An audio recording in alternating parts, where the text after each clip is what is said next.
सभी साईं भक्तों को ओम साईं राम, जय साईं राम। बाबा का चैनल श्रद्धा सबूरी चैनल में आपका फिर से स्वागत है। और आज हम बात करेंगे कुछ अलग भी नहीं है, इससे पहले भी इस बारे में बात हो चुकी है, मेरे वीडियो आ चुके हैं दिए के बारे में। दिए से जुड़ी कुछ जानकारी, जो भी हमें जानकारी होती है, आप सब तक पहुंचाने की कोशिश करते हैं। तो दिए का फूल जैसा बनता है और दिया कैसे जलाते हैं, क्या है, इस बारे में मेरी जो वीडियो आई है डिस्क्रिप्शन में डाल देंगे, आप लोग वो भी देख सकते हैं। और आज हम थोड़ा सा अलग हट के बात करेंगे दिया जब हम जलाते हैं और उसकी बाती जब बच जाती है, उसको हम लोग क्या करते हैं, उठा करके फेंक देते हैं। कभी कभी तो बहुत लोगों को हमने देखा कि ऐसे ही फेंक देते हैं, कहीं भी फेंक देते हैं, या कुछ लोग ऐसा करते हैं फूल जहाँ रखे जाते हैं वहाँ पे डाल के और विसर्जित करवा देते हैं, या ऐसा हो जाता है। लेकिन जब दिया जल जाता है और दिए की वो बाती बहुत ही पावरफुल होती है। क्यों होती है? क्योंकि जब हम लोग पूजा पाठ कर रहे होते हैं तो सबसे पहले दिया क्यों जलाते हैं? दिया जलाते हैं, वो हमारे भक्ति और पूजा का साक्षी है। हमारा दिया साक्षी है। हम लोग उस दिए को जला करके बैठते हैं क्योंकि हमारा ध्यान न भटके। और जब दिया जला के बैठते हैं, दिए में बहुत ही पावर हो जाता है, बहुत ही पावरफुल वो दिया हो जाता है, क्योंकि हमारी साधना उस दिए के माध्यम से बाबा तक भी पहुंच रही होती है। बाबा तक पहुंच रही होती है वो जो हम साधना कर रहे होते हैं।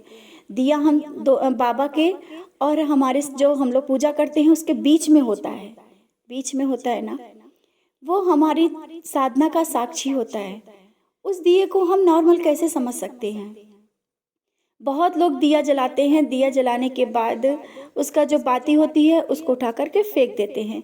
नहीं, पहली बात तो दिया कैसा जल रहा है, उसमें बाती बची है या नहीं। अगर बाती बच रही है और अखंड दिया अगर आपने जलाया, उसकी बाती अगर लंबी सी बाती बच रही है, कभी भी मत फेंके। बहुत ही ज़रूरी होता है उसको संभाल कर रखना। अब आप लोगों के मन में आया होगा संभाल के रखेंगे तो उसका करेंगे क्या? संभाल के रखने के बाद उस बाती का इतना अच्छा उपयोग है कि आप अगर करेंगे ना, आप स्वयं देखेंगे अपने जीवन में बहुत से परिवर्तन होते हुए। नकारात्मक जो शक्तियाँ होती हैं, जो आसपास ऐसे जो निगेटिविटी होती है, वो आप दूर कर सकते हैं उससे। आप उन बातियों को उठा करके एक जगह रखते जाइए, क्योंकि रोज़ की 1 या 2 बाती होती है, तो उसको संभाल के, बाती आप संभाल के एक ऐसा कुछ बना लीजिए, उसमें रखते जाइए। जब थोड़ी बाती ज़्यादा सी जमा हो जाए, एक दिन फिर उन बातियों में एक कपूर डालो। और हाँ, जो धूप जलाते हो, धूप को भी ऐसे नहीं फेंकना है, ना ही आधी जली हुई जो अगरबत्ती हो उसको भी नहीं फेंकना है।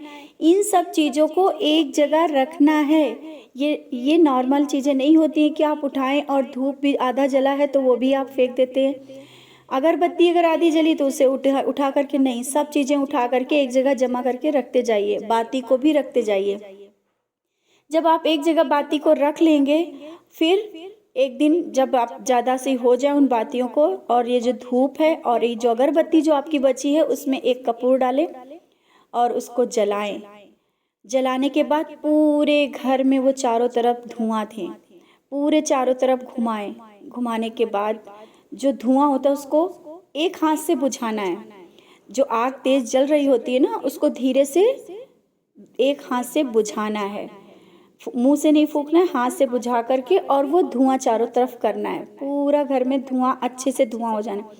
आप महसूस करेंगे, 1-2 बार करके देखना, आपको बहुत अच्छा लगेगा। बुझाने के बाद जब पूरा घर में धुआं हो जाए, फिर उसकी राख जो बचती है, जो कहते हैं ना ऊदी टाइप में, जो उसकी राख बचेगी, उसका बहुत ही अच्छा उपयोग है, बहुत ही अच्छा।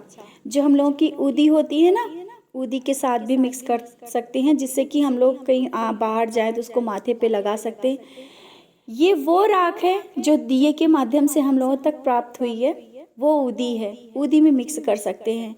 और बच्चों को जो नज़र लगती है, या बच्चों को बहुत कभी कभार नज़र लग जाती है, तो उसे आप अलग थोड़ा सा निकाल के भी रख सकते हैं, बच्चों को लगा सकते हैं। वो माथे पे लगाएंगे, देखना बच्चों की नज़र में भी बहुत फ़ायदेमंद होती है, वो बहुत ही पावरफुल है।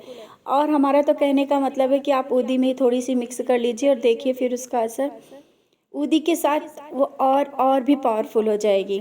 तो बच्चों को अगर नज़र लगती है उसको भी लगा सकते हैं। अलग अगर रख रहे हैं तो उसमें थोड़ा सा अगर तेल डाल के बच्चों को काजल टाइप में माथे का टीका लगाना चाहें तो टीका भी लगा सकते हैं। इन सब चीज़ों से कहते हैं ना कि हमारे आसपास जो निगेटिविटी है या जो भी ऐसे गलत शक्तियाँ होती हैं वो हमारे तक आ ही नहीं सकती। पहली बात तो अगर हम बाबा से जुड़े वो चीज़ें आ ही नहीं सकती हैं। लेकिन कुछ चीज़ें और ऐसी हैं जो हम अपने घर को और ही मतलब कहते हैं ना जो शक्तियों से, ये नकारात्मक शक्तियों से दूर रख सकते हैं। अच्छे विचार आ सकते हैं जब घर में पूरा धुआं हो जाएगा। और किन चीज़ों से धुआं होगा? जो आपकी बची हुई दिए की बाती हैं, धूप बत्ती है, और वो बहुत ही पावरफुल हो जाता है। उसमें बहुत ही शक्ति होती है, उसमें बाबा का आशीर्वाद होता है। क्योंकि अक्सर देखा होगा आपने कि दिए की बाती से ही तो फूल बनता है, और वो बाती उठा करके हम लोग फेंक देते हैं, फूल को रख लेते हैं। तो बाती भी तो मेन है ना। बाती को भी बहुत संभाल के रखना है और उसे इधर उधर नहीं फेंकना है। क्योंकि अगर आप उसको इधर उधर फेंक देते हैं तो आपकी पूजा में भी असर पड़ता है, आपकी पूजा भी व्यर्थ जाती है। उसके मतलब इधर उधर नहीं फेंकना है, ना ही पैर के नीचे पड़ना है, ना ही कहीं इधर उधर। कहीं कहीं तो हमने देखा है कि लोग ऐसा उठाते हैं और बातें निकाल करके इधर उधर फेंक दिया। नहीं, इन सब चीज़ों से हमेशा बचना है। क्योंकि अनजाने अनजाने में गलतियां होती रहती हैं, लेकिन जब हमें जानकारी मिल जाए तो सच है कि हम लोगों को बातें इधर उधर नहीं फेंकनी। जिस तरह से हम लोग फूल संभाल के रखते हैं ना, फूल को डाल करके अलग रखते हैं कि फूल निकाल लिया और उसको ऊदी में डाल के रख लेते हैं, या थोड़ा सा तेल डाल के मिक्स करके उसको काजल टाइप में बना के ऊदी टाइप में ऐसा मिक्स करके लगाने के लिए रखते हैं माथे पे। उससे इन सब चीज़ों को करने से बहुत ही अच्छा रहता है। उसी तरीके से ये जो बाती होती है ना, बाती को भी बहुत ज़रूरी होता है संभाल के रखना और उससे घर में धुआं करना। जब आप पूरे घर में धुआं करोगे पॉजिटिविटी बहुत ज़्यादा असर होगा। तो बस ये छोटी सी जानकारी जो मेरे पास थी आप सब तक पहुंचाने की पूरी कोशिश की है। इसी तरीके से जो भी हमें जानकारी मिलती है या हमें कहीं से जानकारी लगता है कि नहीं आप तक पहुंचाई जाए, जो कि कभी कभी गलतियां हम लोग एक दूसरे से करते रहते हैं, लेकिन अगर ये जानकारी मिलती है तो इन गलतियों से बचा जा सकता है। इसी के साथ ओम साई राम, जय साई राम।